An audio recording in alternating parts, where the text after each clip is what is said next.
অভিবাসন বিরোধী ব্যাপক অভিযানের অংশ হিসেবে দেশটিতে আশ্রয়প্রার্থী বিদেশি নাগরিকদের অস্থায়ী ভিসা বাতিলের পরিকল্পনা হাতে নিয়েছে ট্রাম্প প্রশাসন। মার্কিন পররাষ্ট্র মন্ত্রণালয় জানিয়েছে, যারা স্বল্প সময়ের জন্য যুক্তরাষ্ট্রে বেড়াতে এসে স্থায়ী হওয়ার আবেদন করেছেন তাদের চিহ্নিত করে ভিসা বাতিল করা হবে। এই সিদ্ধান্তের ফলে প্রায় 2 লাখ ব্যবসায়িক ও পর্যটন ভিসা বাতিল হবে, যা যুক্তরাষ্ট্রের ইতিহাসে একসঙ্গে সবচেয়ে বেশি ভিসা বাতিলের ঘটনা।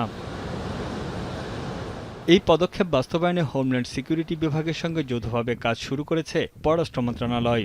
বার্তা সংস্থা এপি জানিয়েছে, 2016 থেকে 2026 সালের মধ্যে ইস্যু করা সব ব্যবসায়িক B1 ও পর্যটন B2 ভিসা এর আওতায় আসবে।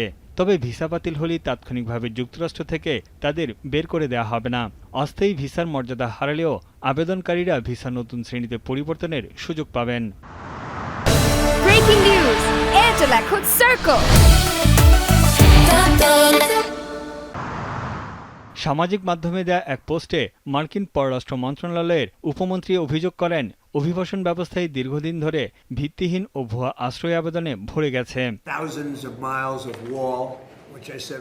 এদিকে যুক্তরাষ্ট্রে দক্ষ বিদেশি কর্মীদের জন্য দেয়া H-1B ভিসার ফি বাড়িয়ে $1,03,265 করার প্রস্তাব দিয়েছে ট্রাম্প প্রশাসন। এই নিয়ম কার্যকর হলে যুক্তরাষ্ট্রে বিদেশিদের কাজ করার খরচ বাড়বে। এতে করে সবচেয়ে বেশি চাপে পড়বেন ভারতীয়রা, কারণ এই ভিসার সুবিধাভোগীদের 70% বেশি ভারতের নাগরিক। তানভীর জনি, এখন বিশ্ব।